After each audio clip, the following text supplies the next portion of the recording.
And then you add those very real characteristics onto a character like Denji, who has clearly gone through very abnormal shit in his life, where like he's been stripped of bare necessities that everybody else should, be going through. And then obviously it's going to be over exemplified. And I hate glazing Fujimoto, but damn, he's just good. He's just the guy.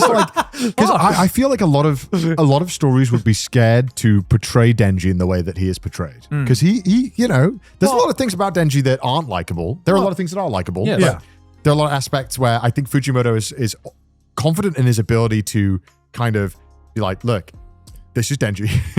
he's a little weird, a little horny, but heart of gold. And I'll show you that it's not, it's the world around him that is, is the problem. And he just needed to be pointed in the right direction, or have some guidance, or have someone in his life that didn't take advantage of him. The problem is society. Society. See, the problem with talking about Chainsaw Man, right? Just in general, is that you can never talk because we've heard in the anime field, we've heard so many times where it's just like, no, this is sexy, but there is a deeper meaning to the sexiness and the boobs and the tits. But in Chainsaw Man, in Chainsaw Man, it actually is. It 100% is, and it is deeper than that, because it is especially in the woman that surrounds Denji, their sexuality is being used for a purpose, and he's learning some harsh lessons from it. Or I assume he's going to be learning some harsh lessons, because at the moment he is just following anyone who even gives him a bit of attention, like the good boy that he is. And I'm very, very excited to see with how they've set up his character, where his character goes from here, right? Because it feels like he is finding out how harsh the world can be, and we are on that journey with Denji, which is why I think after I finished season 1, I was like, Chainsaw Man was good. I wouldn't say I was a fan, but I enjoyed it. But definitely after the Reze movie, I'm like, okay, I am 100% strapped in. I'm a fan. I mean, I knew I was going to like it anyway, but this was the arc that got me 100% fully invested in everyone. It's not about the gun demons, it's about the demons in here. I also really loved the scene with Makima when they go to the movies. Yeah. Oh, and yeah. I really like that, because again, there's this weird thing that happens when you're a teenager, and I resonated a lot with it, where you're growing up, and this horniness is absolutely there, and that's prominent in your life, that. But that moment where he's watching the movies with Reze, and he's like, I don't feel anything, and I'm like, oh man, I've definitely been there, where I've been watching these movies, and I feel like you're taught by so many things, and you see reactions around you where it's so normal to care, but you feel so apathetic for whatever reason. There's nothing tragedy needs to happen in your life for you to feel that way. It can just feel like, okay, I don't know what the fuck's going on. I'm in a place that I don't recognize. I don't know anyone around me. I don't understand where I am in my life, and I'm supposed to feel these things when I watch this media, and I don't. Why? I don't get why I don't feel these things. And I thought it was really powerful to kind of have Makima be a part of him doing that, and almost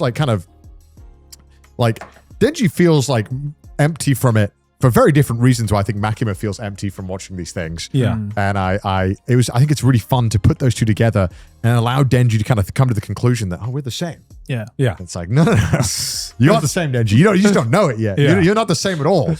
And then also to have that paired with then immediately of the pool scene, and I think it's great, because it's like Denji, who didn't get immediate gratification from this interaction with Makima, he's obviously having this emotional buildup that he doesn't realize, and strong feelings towards her, but he didn't get that immediate payoff that Makima is obviously saving for when she needs to call in a couple of favors. So it's really interesting. I don't know. I thought it was really fascinating. And like you said, I think we could talk about the first half of the movie so long. Much more than the second half. I don't have much to say about the second half. It's just pure eye porn. Second half was just Look, the second half is the parts where you're like, and the first half is where you're like, okay, log in.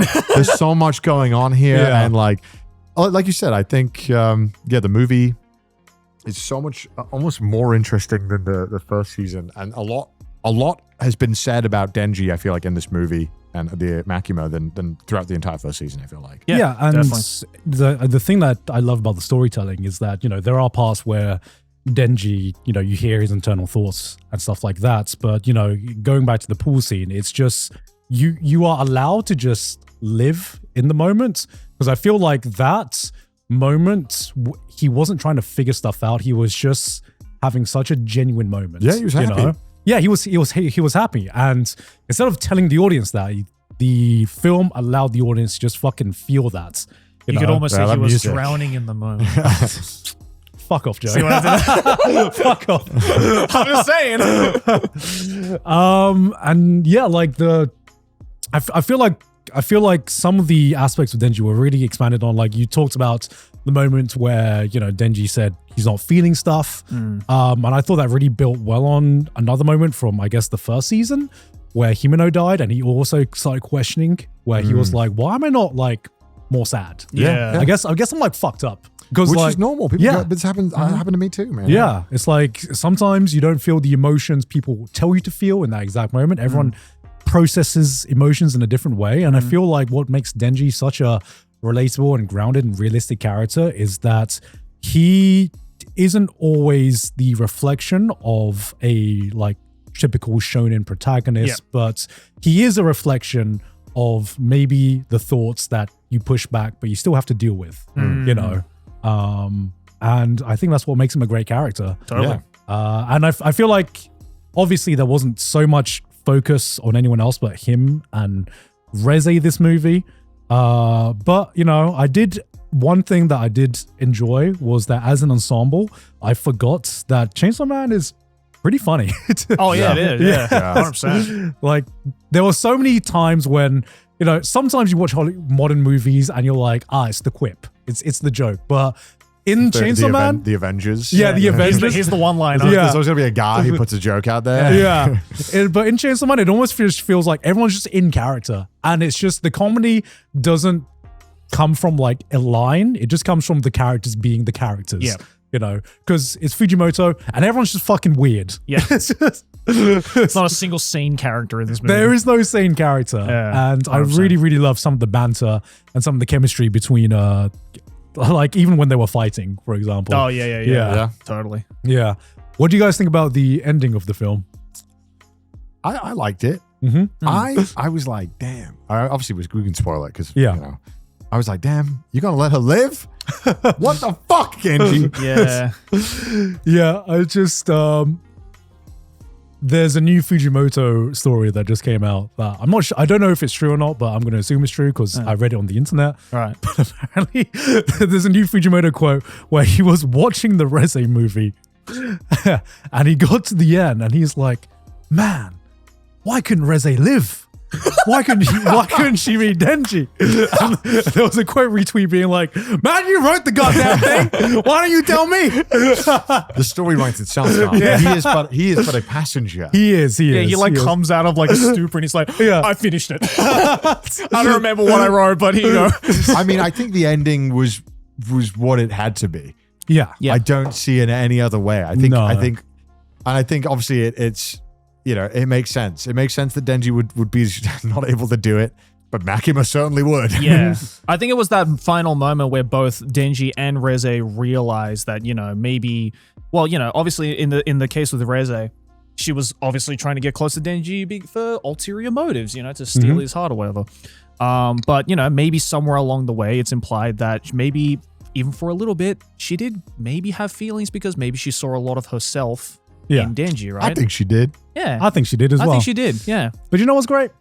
We can decide that. They didn't tell us that, you know? That's the beauty of open-endedness. We can infer that from her actions and her subtle, it's like anime like this where I really feel like it's great that we can infer things based on like character animation and character acting because that's what you normally look for live action films for, because you can have the subtle character moments. But I feel like outside of the action animation, the animators did such a good job at giving Reze so much character in just her little movements and little expressions. Yeah.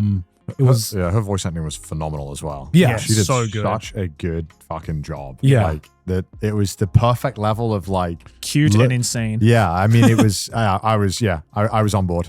Like the part, I remember the part where, they finally kiss during the fireworks scene and she bites out Denji's tongue. Yeah. I was like genuinely terrified at her voice acting. I was like, this is genuinely scary. Like, holy fuck. Yeah. But, and that's hard to come across in fucking anime. Yeah. Of all things, because like God knows there's been so many attempts at trying to make a scary scene or a scary anime. Yeah. And it usually falling flat on its face because the medium can only go so far, right? But that was one of the few moments where I was just like, oh, that's terrifying. In every... actually, one other thing I want to talk about with this movie that I thought was so well done was just like the music.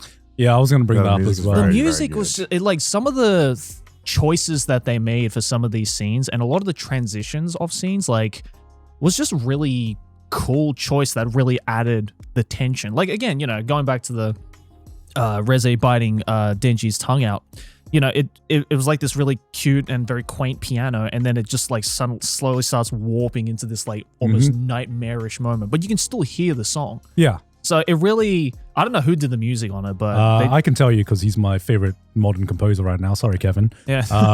Damn. But no, I mean that's like Kensuke Ushio is. Oh, it's Ushio Kensuke. Okay. Yeah. Ushio Kensuke is like. He might have overtaken Yoko Kanno for me. I'm not sure. What else have they done? They did Orb. They did Devilman Crybaby. Yeah. They did Silent Voice. Yeah, Silent Voice. Ping Pong the animation. Dan Da Dan. Holy I mean, how this is GOAT material. Yeah. He did Space Dandy as well. Space Dandy as well. I think also the music has gotten so much more stylish. Yeah. Yeah. Like we're getting like music that. Well, it's become more cinematic. Yeah. Yeah. I mean, Yoko Kanno fucking goated for me as well. Yeah, but, totally. Kensuke Ushio, whenever I see his name on a project, I know it is going to bang. Oh, yeah. And 100%. I can't always even tell what the like music is going to sound like, because in his repertoire, he has a very, very diverse kind of like list of different styles. Yeah, definitely top 2 composers of all time for me. It's basically between, for me, him and Yoko Kanno, and that's like big. Kevin, you get the honorary mention. It almost made me wish that like this was like the first part of the story of Chainsaw Man, so that you could be like, please watch this. This is the gateway to this show. Like it's such a good. It's just a fucking fantastic Well, I must movie. say, when the Maximum the Hormone song came back on at the start of the fight, I was just like, yeah, let's go. We finally get to hear this full fucking song. And also, we got to give credit to GOAT, the Shark Demon. Oh, yeah. Beam the GOAT. Beam. Yeah. Everyone needs a friend like Beam. Showed up for the movie, did his job. Yeah. There he goes. Yeah. Back to the ocean. He was the Deus Ex Machina that Denji needed for this movie. Yeah, but bottom line, we all fucking love the movie. Yeah. One thing that's okay. Here's the question I want to ask you guys then. Okay.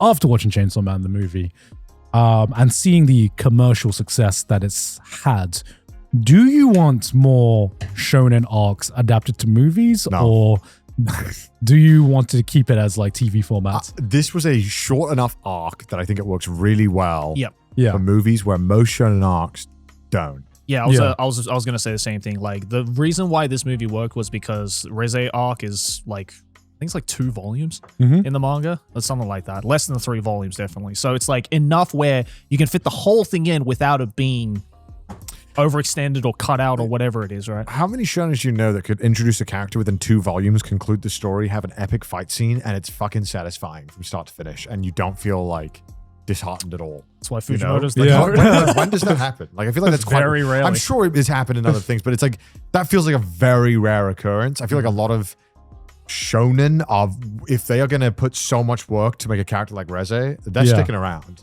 Like, we're getting our mileage out of them. Well, I mean, a bunch of One Piece movies did that, right? Yeah, or they're like a movie-only character, and it feels like a movie-only character. And you're like, okay, we got the movie character, and they come back in the 4th arc or whatever. You're like, all right, buddy. Yeah. Yeah, I mean, it's getting more and more often now that, before anime movies or anime IP movies were like fully like original filler kind of this. Where it's like, okay, this is the movie characters. Yeah. But now we're getting to the point where they are just straight up adapting canon stuff, I am so certain that we will be getting a lot of movies coming after the success of this and Demon Slayer. Yeah. Totally. Whether we'll get good things or not, I will have to see. I mean, as an anime fan, more money in the industry, hopefully more talent being acquired, more people getting interested in it. Hopefully results in more higher quality and more media. If this is the level of quality, like I said, that they've set the bar to, and we can, if I have to wait for this level of quality and it is in a movie, I'm more than happy to. Totally. Because this was a fucking. But you just can't take this and apply it to most stories, right? I feel like... Yeah, but the problem is some people might. Honestly, Attack on Titan kind of deserved something like this. Yeah, Attack on Titan did. I'm not going to lie. Like when I think about it, I'm like, the final season was good, but... imagine if it was the ending... Man, it would go so hard in the theater, man. Yeah, just imagine watching that ending in the theaters. Like, there are certain things that would deserve, and then that's the thing, right? Like, the first thing that came to my mind was, okay, the Attack on Titan ending, where they did the two large episodes, that would have been perfect, something like this. Yeah. And I hope that... but nope, instead we got 2 shitty live actions for Attack on Titan. But, I'm sure as well, I don't know what the politics, the business side of getting a movie done versus a TV show. I have no idea. I mean, you need to know the right people. I'm sure there are a lot more discussions, and I'm sure that it's a lot harder to get a movie in the works. Yeah. All I know is that Sony are laughing to the fucking bank right now. Yeah. Because, goddamn. Dude, Sony is a fucking powerhouse. Yeah. I think they're like Japan's 4th or 3rd biggest company. That makes sense. Can you Google Japan's biggest companies? Toyota's number 1 by far. It's not even close. I think if Toyota asked the Japanese government to do something, they do it. Toyota, Honda, Mitsubishi, ENEOS. Okay, that makes sense. Itochu Corporation and ENEOS. Scroll down. Go down. Sony's one of 9. No. Okay. 9. Sorry, I was a bit off. Damn. Just only top 10, Connor. Only And top 10. I think Nintendo, is the... I don't know if they still are, but last year they were the most cash-rich. Yeah, they company. were. Yeah. But I read that like years ago. That was during the pandemic, right? I believe. Yeah. They just sell shit, and they don't really like acquire companies or do weird shit that a lot of big companies do. Mm-hmm. Well, because they don't have to. Their IPs are so strong. Yeah, SoftBank Group. Yeah, but SoftBank is like a giant investment firm, I guess. Which, Yeah. But yeah, Sony's a massive thing. Oh yeah. And then I realized everything I fucking have is Sony. I have Sony cameras. I watch Sony anime on my Sony TV. I listen on it with my Sony fucking headphones on my Sony sound system. And then I'll be putting in my Sony butt plug in. I put my Sony butt plug, and then I film my Sony OnlyFans videos on my Sony camera. Like, everything I do is Sony. Yeah. I'm absolutely Sony pilled. Sony Damn. I'm a Sony boy. You are. I just realized that. Decide what movies I get to watch. Yeah. It's all Sony. But that's the thing, right? I imagine like getting into theaters in Japan is like you, before you even probably make the movie, you probably have to have some kind of agreement or pitch with these movie companies. And that's a whole different thing than doing these animes or Blu-rays, whatever. I imagine the bar or barrier to even consider getting the movie in theaters is like so different. But then Japan's always been pretty good with anime movies, and they've always been. Every time I go to the cinema, I see 6 anime movies I've never heard of. 5 of them are normally mecha. And yeah, but that's the thing, right? Is that like 5, 10, 15 years ago, that's all it was. You'd either have like the occasional you'd have the occasional like indie anime film or a Ghibli film or whatever, and then you'd have your fucking bi-yearly. Here's the 17th Detective Conan movie that none of it is canon, but you'll love it because it's Detective Conan. There's so many. Well, can you believe that it's only been I was thinking about this only a decade ago. The idea of watching anime films in theaters outside of Japan was just like this alien fucking thing. Yeah. And Your Name came out 10 years ago. And that was the film that changed everything. Yeah. Internationally. Yeah. You used to only have to watch it at like an anime club in your uni or I don't know, a convention. Maybe Ghibli films and Pokemon films. And that was like it. But now it's just like, it's not only,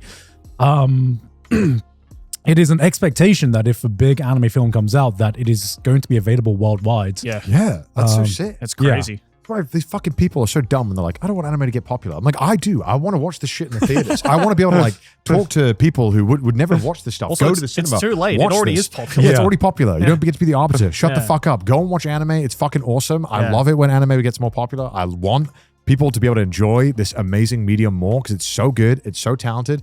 And if it's that good that we all love it so much, then yes, I want this to be seen and people to watch it. I want people to go and watch Chainsaw Man. I don't care if you've never watched anime. Go watch it. It's so fucking good. And people will go watch it. Yeah, it's so sick. And people have gone to watch Demon Slayer. And then we get more movies, not just Demon Slayer. Some other media that I don't even know I like yet will come out on cinemas, and I'll fucking have my mind blown. Yeah. But yeah, honestly, Chainsaw Man, fucking amazing. Absolute cinema. Absolute cinema.